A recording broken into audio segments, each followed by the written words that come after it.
L'amour à l'adolescence et à la jeunesse est-il une étape normale de la vie ou une source de nombreux défis? Mesdames et messieurs, aujourd'hui dans Jeune Impact, nous ouvrons un débat sans tabou. Nous allons parler de relations amoureuses, quels sont les avantages et les conséquences.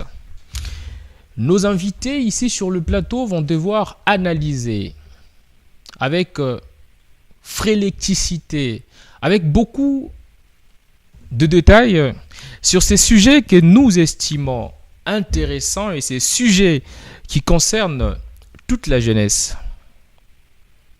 Que dit la société? Que dit la foi chrétienne pour vivre une relation amoureuse qui ne va pas compromettre l'avenir?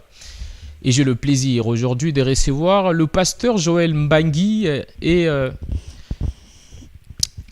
Marie Neftali, communicante. Avec eux, nous allons mettre le point sur le i et vous expliquer encore davantage sur les avantages et les inconvénients de relations amoureuses. Parce que Jeune Impact, c'est maintenant.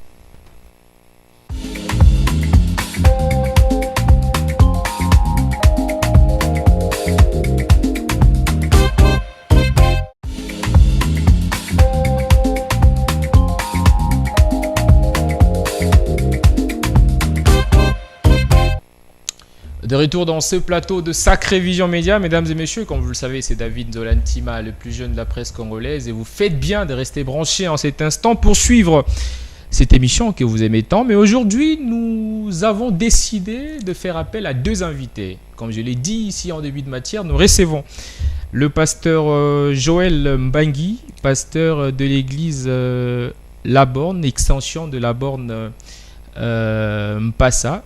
Il est parmi les jeunes pasteurs de la communauté. Bonsoir et bienvenue dans Jeune Impact. Bonsoir, monsieur David Zolantima. Alors, vous nous faites plaisir. Aujourd'hui, vous venez dans Jeune Impact. Comment vous trouvez les cadres et la chaîne?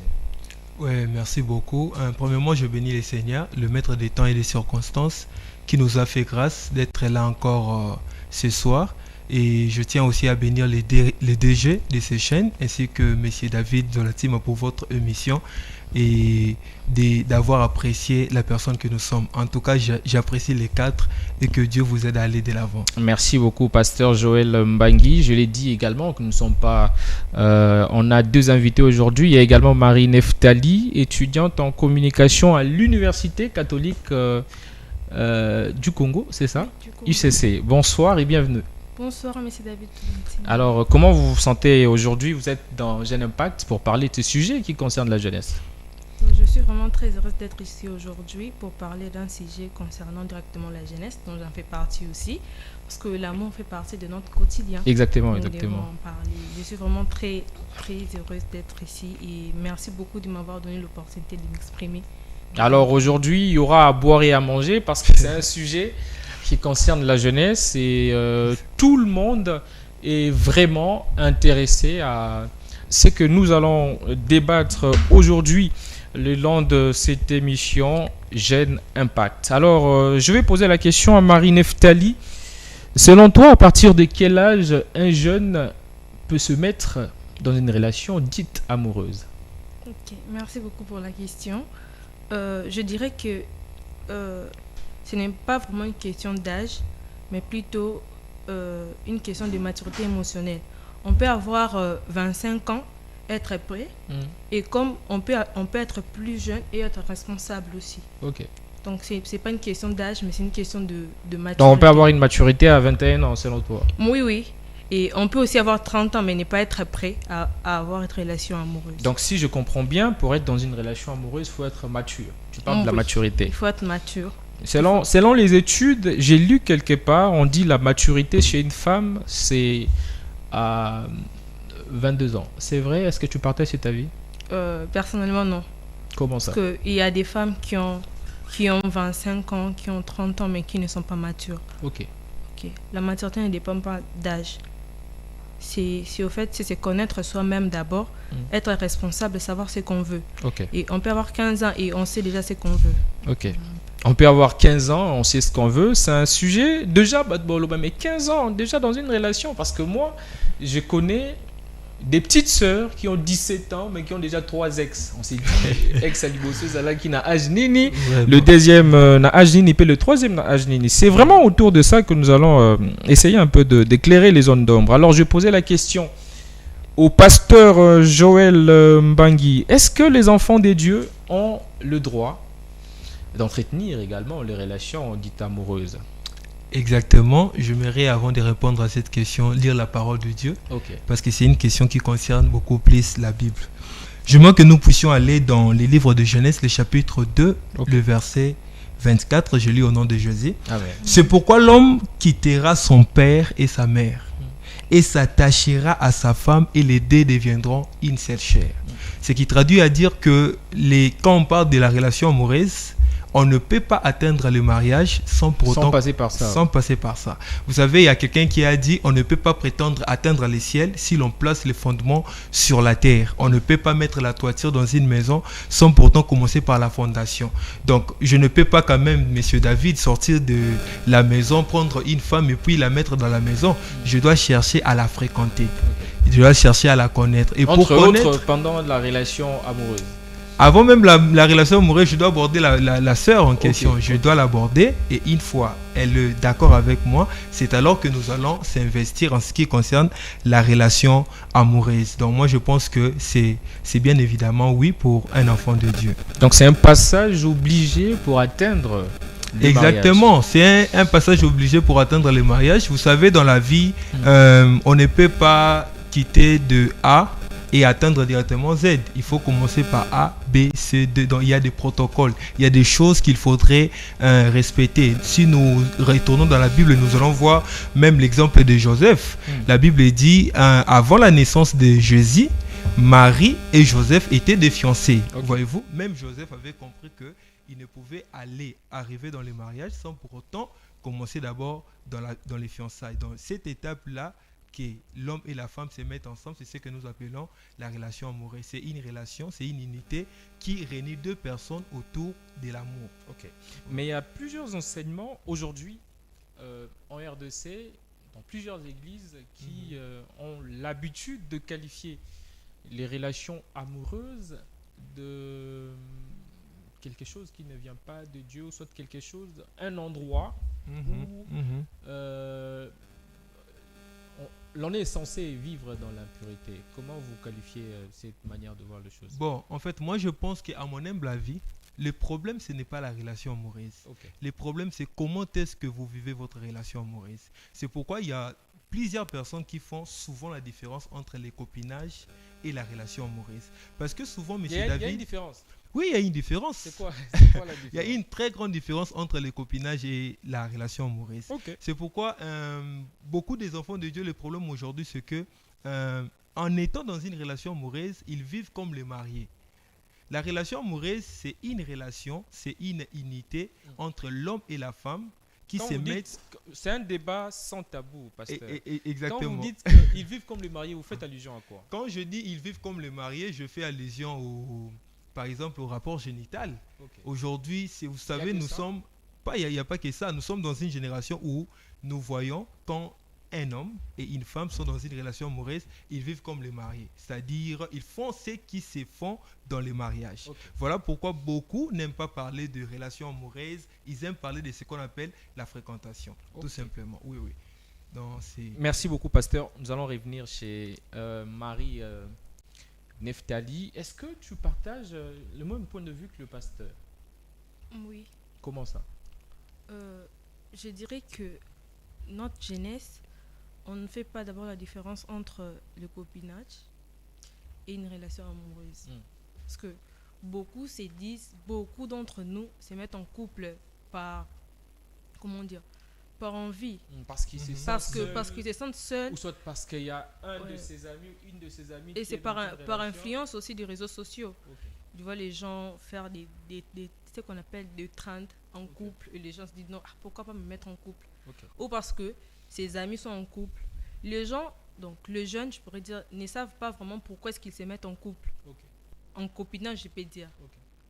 Donc c'est vraiment ça les défauts. Alors, quels sont les principaux avantages lorsqu'une relation est vécue avec responsabilité selon toi?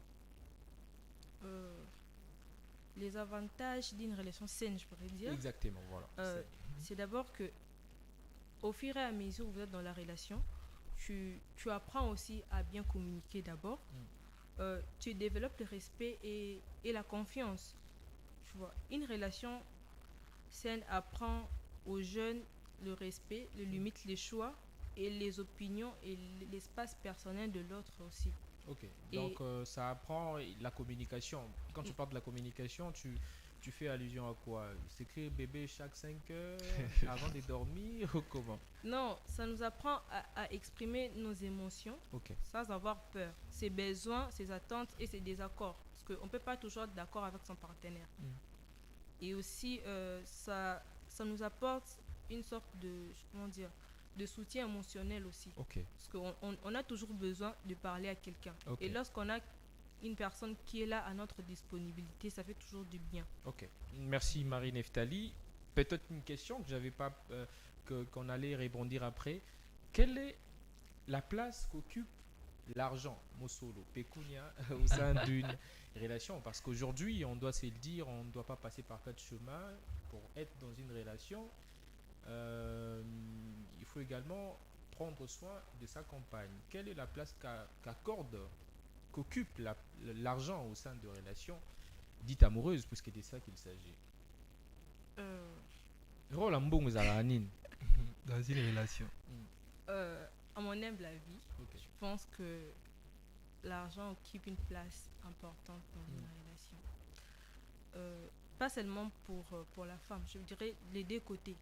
Les deux côtés, parce qu'il n'y a pas que la femme qui a besoin de recevoir des cadeaux ou faire des sorties avec son copain ou son homme. Ok. L'homme aussi a besoin de se sentir aimé par des petits cadeaux aussi. Des petits gestes d'amour. Oui, Voilà. voilà. Donc l'argent occupe une place importante. Donc sans l'argent, il n'y a pas d'amour. Non, j'ai pas dit ça. J'ai dit que ça occupe une place importante, mais j'ai pas dit que sans l'argent, il n'y a pas l'amour. Ok. Donc tu peux, je parle de toi, Ok. tu peux, tu peux accepter être en couple avec un homme que tu aimes mais qui n'a pas d'argent. Non. Comment ça? Comment ça, mesdames et messieurs, nous allons encore revenir pour parler. Si vous nous avez pris en cours des diffusions, ici Jeune Impact, nous parlons de conséquences et des avantages des relations amoureuses chez les jeunes. Alors, pasteur Joël Mbangui, quels sont les avantages d'une relation amoureuse fondée sur le principe biblique pour un chrétien? Vous avez également parlé du principe biblique tout à l'heure. Exactement. Les avantages, Il y en c'est a quoi? plusieurs. Ok. Il y en a même plus de 10. Citer. Faute des temps, on peut citer même 2 ou 3. D'accord, allez-y, pasteur. Bon, moi, je pense que premièrement, ça donne gloire à Dieu. Ok. Vous savez, tout ce qu'on fait sans Dieu, c'est un échec. Ok. En fait, j'aimerais dire en d'autres termes que toute réussite sans Dieu, c'est un échec. Ok. Alors, une relation basée ou fondée sur le principe biblique, c'est une relation qui donne gloire à Dieu. La Bible dit, soit donc que vous mangez, soit donc que vous vivez. Moi, j'irais même très loin pour dire que soit donc que vous vous mettez dans une relation amoureuse, que ce soit une relation amicale, vous devez le faire pour la gloire de Dieu. Ok. Donc, la première avantage, c'est que ça donne gloire à Dieu. Et deuxièmement, moi, je pense que ça attire la présence de Dieu dans votre couple. Ok. Je vais donner un exemple un peu simple. Vous savez, la présence de Dieu est d'une extrême importance dans une relation amoureuse. La présence de Dieu est là pour nous attirer des choses, pour nous attirer des opportunités, pour nous attirer aussi l'argent. Parce qu'il y a de ces personnes qui se mettent en couple, mais ils n'ont pas d'argent. Mais la présence de Dieu peut vous attirer l'argent. Il y a de ces personnes qui ils sont en couple, mais ne saisissent pas de bonnes opportunités. Or, la présence de Dieu peut vous attirer de bonnes opportunités. Nous voyons par exemple les cas de Pierre, qui a pêché toute une nuit sans rien prendre, mais la présence de Dieu a attiré le poisson. Je peux même citer aussi le deuxième exemple de Anne, qui pouvait passer toute une vie, presque toute une vie sans en voir enfant, mais la présence de Dieu a attiré l'enfant. Moi, je pense qu'il y en a plusieurs. Troisièmement, je peux même parler ça sera une relation qui sera bâtie autour de la vérité. Lorsqu'une relation est bâtie autour de la vérité, c'est une relation qui peut donner gloire à Dieu. Ok, vous avez parlé tout à l'heure de lorsque la relation est vécue sur le principe biblique, ça attire la présence de Dieu. Exactement. Comment ça rend d'abord gloire à Dieu? Exactement. Quelles sont les pratiques Hmm. qu'il faut faire au sein de cette relation-là Au pour sein de rendre cette gloire à relation. Dieu? Voilà pourquoi c'est important Hmm. aux gens qui sont dans une relation Hmm. soient encadrés. Parce qu'une relation amoureuse, c'est une relation où l'homme dit à sa femme... Bah, à peine à parrain. Bon, les parents, c'est Encadrement, trop oui, on comprend, l'encadrement. oui, exactement. Avoir un aîné, ça peut être un pasteur, ça Ok. peut être un aîné spirituel, ça peut être un encadreur. Son rôle, Donc, c'est quoi son rôle? c'est justement pour les aider à bien structurer les choses. Ok. Parce que dans une relation amoureuse, c'est une relation où l'homme doit aider sa femme. Vous devez apprendre à vous entraider entre vous. Vous devez apprendre à vous soutenir, à vous communiquer, à vous former. Voilà pourquoi nous parlons même de l'importance des relations amoureuses auprès de jeunes avant le mariage. Alors, merci, pasteur Joël Mbangui. Alors, comment attirer la présence de Dieu? Moi, je connais des gens qui disent, oh, il faut qu'on s'embête ensemble. C'est important. Oui, c'est important. Ça dépend également de la capacité de cette relation. La relation a d'abord... Quel est d'abord le... C'est d'ailleurs l'une des questions qu'il fallait poser en début de matière. Exactement. L'objectif, quand on se met dans cette relation, c'est Mm. pour gravir l'étape de fiançailles, de proposante, après c'est marié ou Bon, comment? l'objectif principal, c'est d'aller jusqu'au mariage. C'est ça l'objectif Oui, principal. parce que la Bible est en train de dire que c'est pourquoi Mm. l'homme quittera son père et sa mère et s'attachera à sa femme. Le fait de s'attacher, c'est ça, être dans une relation amoureuse. Ok, et les ok. deux deviendront une seule chair. Là, maintenant, la parole de Dieu parle du mariage. Ok, ok. Donc, quand vous vous mettez en relation avec quelqu'un, Vous quittez. vous devez, pardon, Vous quittez déjà. donc vous quittez dans le passé d'abord. Ok, ok, C'est pas ok. d'abord quitter la maison, vous Ok. quittez dans le passé, dans les émotions et tout comme ça. Vous vous mettez ensemble, c'est pour aboutir au mariage. Malheureusement, aujourd'hui, nous voyons des relations amoureuses qui n'aboutissent pas. Pourquoi? Parce que c'est centré autour du sexe. C'est centré autour des émotions. C'est centré autour de l'attirance. Donc, je me mets en relation avec ma soeur simplement parce qu'elle est belle. Je me mets en relation avec ma soeur simplement parce qu'elle est intelligente, parce que je la vois, elle est charmante. Ça suffit pas. Alors que ça ne suffit pas. L'amour n'est pas ça. Il y a plus que ça. C'est pourquoi on doit, avant même que vous puissiez aborder une femme, il faudrait prier. La prière, c'est d'une extrême importance avant que vous puissiez vous mettre dans une... Que Dieu montre. Pardon? Que Dieu montre si c'est elle. Oui, la prière, c'est l'un des mécanismes par lesquels vous pouvez passer ou prêter afin que vous puissiez rencontrer votre femme ou votre homme. D'accord, merci beaucoup, pasteur Joël Mbangui. Il y a de ceux qui nous suivent actuellement en direct sur Sacré Vision Média. Merci de le faire. Marie Neftali, est-ce que tu partages également la même avis que c'est que le pasteur Joël Mbangui a dit? Un homme vient te draguer et puis tu dis que tu vas prier. Est-ce que ça marche aussi selon toi? En vrai, je sais pas. Parce que moi, je n'ai jamais fait Tu ça. n'as jamais fait ça, ok. Je n'ai jamais fait ça. Je suis je peux dire à 80% d'accord avec ce que le pasteur vient de dire. Et j'ai beaucoup aimé la question que vous avez posée. Ok. Le jeune d'aujourd'hui se met en couple sans objectif. Ok. Alors que lorsqu'on se met en couple, c'est pour aboutir jusqu'au mariage. C'est vraiment ça le Exactement. but de Le relation mariage. amoureuse. Mais il y a beaucoup qui se mettent en couple, comme le pasteur vient de le dire, parce que la femme est belle, parce que le monsieur a peut-être une voiture, parce que le monsieur travaille déjà. Et il y a des femmes, même lorsqu'on leur pose la question, pourquoi est-ce que tu sors avec ce monsieur? Oh non, c'est parce que, pas en tout cas. Ok. À ça là, déjà, d'ici 2 ans, au balanga. Donc, toi-même, tu sais pas pourquoi est-ce que tu t'es mis en couple, juste pour le matériel. Ok. Et je pense que c'est aussi parmi les causes de divorce actuellement. Si je ne me trompe pas, il y a vraiment beaucoup de jeunes qui sont en train de divorcer. Exactement. Parce qu'ils ne savent pas pourquoi est-ce qu'ils se marient. Ils se marient par envie. Par pour pression montrer... également. Oui, c'est pas seulement par pression. Moi, je dis que la pression, en fait, c'est quelque chose qui marche avec les cerveaux. Moi, tu ne peux pas venir me dire que non, tu as maintenant... Parce que moi, là, maintenant, je suis déjà dans la vingtaine. Tu ne peux pas venir me dire non, au bas la journée. C'est pas obligatoire. Chacun a son temps. Ok. C'est vraiment pas la pression. Moi, vraiment, tous ces gens qui disent que c'est la pression, vraiment, je suis pas d'accord. Ok. Donc c'est quand la personne a vraiment un consentement et qu'il se sent prêt, qu'il peut aller, Oui, mais sauf qu'il n'a pas peut-être eu le temps de bien étudier sa partenaire. oui, c'est ça les problèmes. C'est parce que lorsque vous êtes en couple, il faut passer par, je peux dire, par toutes les situations aussi. Mm. Il faut savoir que non, euh, mon copain est colérique, par exemple. Lorsqu'il se fâche, il agit comme ça, il est capricieux, il est comme ça, il est comme ça. Tout ça, c'est important. Voilà pourquoi on dit il faut vraiment passer par toutes les situations pour vraiment comprendre le caractère d'une personne. Mm. C'est pas comme si aujourd'hui vous sortez, vous allez au resto, demain vous prenez des photos et puis le lendemain directement, pile en, si c'est mariage. Ça Voilà. se fait pas. Ok. Ça se Il fait faut, pas. il faut vraiment... Il faut Donc par là, tu veux également dire que tu es contre le mariage, je peux dire précoce, qui ne dure pas. Oui, je suis contre. Comment ça? Moi, je ne me vois pas. Partant de mon éducation, je me marie et puis 2 ans, je divorce. Divorcé, C'est ok. la honte. C'est la honte. De la Quand se famille. le disent. Oui, c'est la honte. C'est parce que nous ne prenons pas le temps d'étudier les personnes que nous fréquentons. Ok.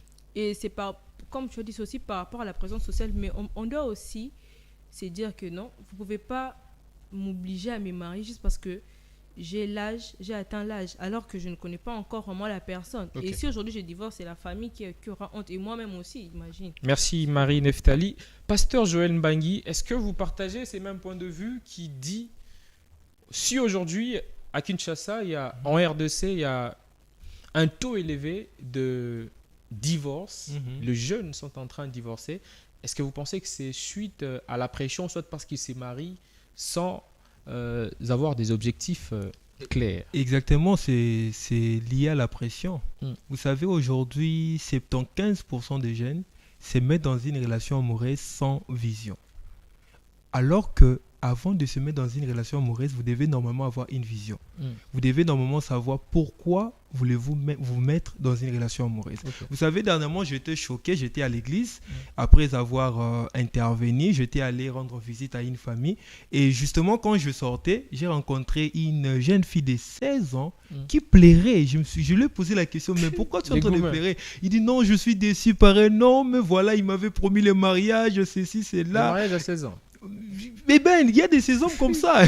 Il m'a promis le mariage, mais ben, il est parti. Il continue à vivre avec ma copine et il m'a laissé. Vous voyez. Donc, les jeunes se mettent dans des relations sans vision, sans objectif. Et c'est ce qui est même à la cause des divorces. Donc il faut avoir une vision. Il faudrait avoir une vision. Il faudrait être prêt. Ok. Il faudrait se Très préparer. financièrement également. Prêt financièrement, bien sûr. Vous ne pouvez pas peut-être avoir un projet de mariage et que vous restez à la maison assis, attendre que vous puissiez avoir l'argent. Non, non. Vous devez vous préparer, travailler et avoir une vision, travailler sur la vision. Et c'est ainsi que le Seigneur va vous accompagner dans ce que vous serez en train de faire ou prévoir faire. Merci pasteur. On ne parle souvent pas d'argent, mais moi je pense qu'il joue une place importantissime Exactement. au sein d'une relation.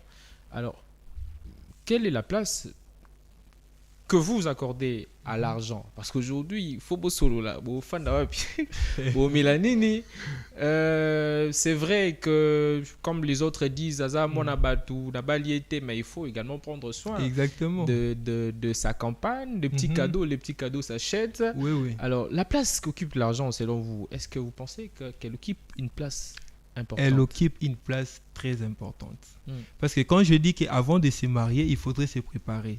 Et surtout quand je parle de la préparation, on voit aussi on voit l'argent, bien sûr. Ok. Parce que vous êtes en relation avec une fille d'autrui, si je peux le dire ainsi, et elle doit mettre les unités, elle doit se maquiller. Vous pouvez aussi l'accompagner dans ce qu'il fait. Ok. Exemple, votre copine, elle est étudiante. Elle peut connaître des problèmes financiers. Vous pouvez aussi l'accompagner avec l'argent. Ok. Pourquoi pas, voyez-vous? Vous pouvez l'accompagner avec l'argent dans ce qu'elle fait, dans tout ce qu'elle est en train de chercher à entreprendre aussi, bien sûr. Alors aujourd'hui, pasteur, nous voyons des influences des réseaux sociaux. Neftali l'a dit tout à l'heure, Exactement. que les réseaux sociaux influencent surtout de manière négative Oui, oui. le jeune. Alors, comment pallier ces fléaux qui ne cessent de prendre jour après jour de l'ampleur? Bon, moi, je pense qu'en ce qui concerne les réseaux sociaux, nous devons faire beaucoup plus d'attention à son utilisation. Ok. Aujourd'hui, par exemple, j'utilise les réseaux sociaux non seulement pour parler avec mes proches, mais surtout pour évangéliser. Oui. Parler de Jésus sur le Facebook, parce qu'il y a de ces âmes-là qui ne fréquentent pas nos églises. Ok. Il y a de ces personnes que nous ne voyons pas dans les églises, Qui peuvent être touchés par qui un peuvent message. être touchés par ne fût-ce qu'un post. Parce que moi, quand j'évangélise dans les réseaux sociaux, bien sûr, je me dis, il y a une femme qui pleure, il y a un homme qui souffre, qui a juste besoin d'une parole qui pourra réconforter sa vie. Et voilà pourquoi, moi, par exemple, j'utilise les réseaux sociaux pour évangéliser. Malheureusement, beaucoup de jeunes, quand ils sont dans les réseaux sociaux, c'est pour regarder des films pour adultes. Vous allez voir un jeune consacrer tout son temps, rien que devant le téléphone, pour regarder le film pour adultes. Les hommes nus, et il adore cela. Et quand vous êtes en train de vous ancrer à ça, cela diminue votre intelligence. Okay. Nous sommes arrivés dans une génération, messieurs, les journalistes David Zolantim, où les jeunes, on n'a plus le temps à penser sur nous. On n'a plus le temps à travailler. On n'a que le temps de faire le copier-coller. On n'a que le temps de critiquer. On n'a que le temps à se donner à des petites choses. Alors que le Seigneur nous attend à la consécration, caractère et discipline. Nous devons travailler, nous devons utiliser les réseaux sociaux pour évangéliser, pour parler avec les proches, pour informer, pour mettre nos compétences dans les services nationaux, pourquoi pas. Comment vous surmontez, avant d'aller chez Neftali, où vous êtes jeune pasteur, vous dirigez une église francophone, vous n'êtes pas marié, les tentations de sœurs? Oui, exactement. Vous savez, le ministère, moi j'ai toujours dit que le ministère, ce n'est pas prêcher. Le ministère, ce n'est pas seulement crier, vous êtes devant tout un auditoire en train de parler. Il y a plus que ça. Le ministère, c'est d'abord l'appel. Et quand vous recevez l'appel, vous devez savoir que l'onction attire. L'onction, c'est comme la beauté. Vous voyez une femme qui est belle, sa beauté va attirer des hommes vers lui. Mais c'est le caractère qui va maintenir les personnes attirées par l'onction. Voyez-vous? Alors, comment faire ce que... Bon, je m'appuie sur la grâce de Dieu. Okay. Je m'appuie sur la grâce de Dieu et je copie de bonnes valeurs pour me permettre d'être toujours à la ligne. Alors, Marie Neftali, on nous signale que nous sommes arrivés à la fin. Alors, quel conseil donneriez-vous à un jeune, une jeune fille qui n'est pas encore prête à s'engager dans une relation, mais qui le fait simplement parce que son entourage, ses besties, ont des copains?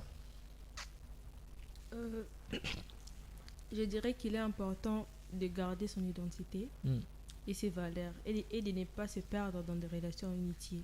Vous voyez, aujourd'hui, chacun de nous vient d'une famille.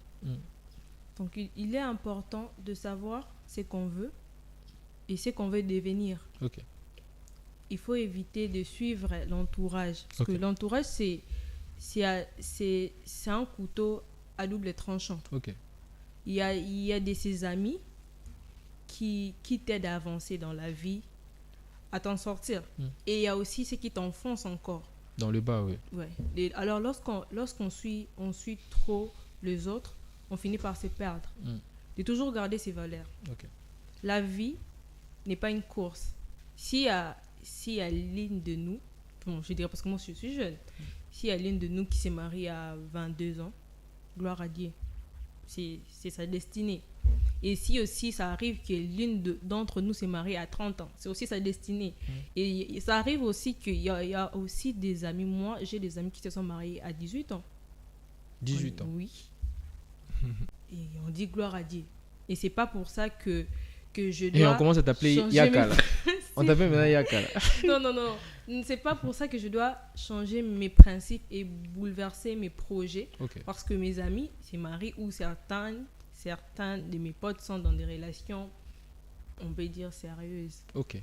Donc, c'est pas pour ça. Donc, il faut toujours garder ses valeurs et savoir ce qu'on veut. Sinon, on risque de se perdre. C'est pas sous l'effet des gourmets que tu dis ça? Non. Ah, okay. D'accord, merci Marie Neftali. Mesdames et messieurs, nous avons parlé d'un sujet qui concerne la jeunesse. Nous avons parlé de réseaux sociaux, les avantages et les inconvénients avec des invités pertinents. Alors, votre dernier message, Pasteur Joël, et on va chuter avec Neftali avant de clôturer. Merci beaucoup. Moi, je pense que s'il faudrait s'adresser à la jeunesse congolaise, voire même du monde entier, je dirais le passage que la Bible dit: cherchez premièrement les royaumes de cieux et la justice de Dieu. Et les restes vous sera donné. Ok. Être dans une relation amoureuse n'est pas une course, mais la première des choses primordiales, étant enfant de Dieu, nous devons d'abord chercher le royaume. Ok. Chercher d'abord à gagner le ciel et le reste, le mariage, les études, les diplômes, tous les restes des choses nous seront donnés par-dessus. Alors, les jeunes doivent d'abord chercher le royaume Exactement. des cieux. Ils doivent d'abord chercher le royaume des cieux. Comment chercher le royaume des cieux? Il faudrait premièrement d'abord naître de nouveau parce que la nouvelle naissance, c'est la régénération ou la reproduction. Chercher d'abord à recevoir Christ dans sa vie comme Seigneur et Sauveur et puis lui servir parce que c'est ça, c'est que doit faire tout homme sur la terre. Merci beaucoup, pasteur Joël Mbangui. C'était votre dernier mot. Marie Neftali, ton dernier mot avant de nous séparer ici dans Jeune Impact. Alors, je dirais que l'amour chez les jeunes n'est pas mauvais, mais il doit être vécu avec conscience. Sinon, il devient une source de blessures et au lieu d'être une source de bonheur pour nous. Donc, il faut juste savoir gérer et mettre ses priorités en avance. Voilà. Merci beaucoup, mesdames et messieurs. C'était Jeune Impact. Aujourd'hui, nous avons eu le privilège de recevoir 2 invités. Je rappelle que c'était prévu qu'on reçoit 4 invités, mais 2 ont désisté à la dernière minute, raison pour laquelle nous avions reçu des invités. Le pasteur Joël Mbangui, pasteur de l'église Source du Salut, extension de la borne Passa, chez le pasteur Faustin, et Marie Neftali, qui est licenciée en communication appliquée à l'Université catholique du Congo et étudiante en master. Master 1. C'était un plaisir de vous recevoir. Jeune Impact se termine ici. On se retrouve le jeudi avec un invité spécial, Joël Ilunga. Au revoir.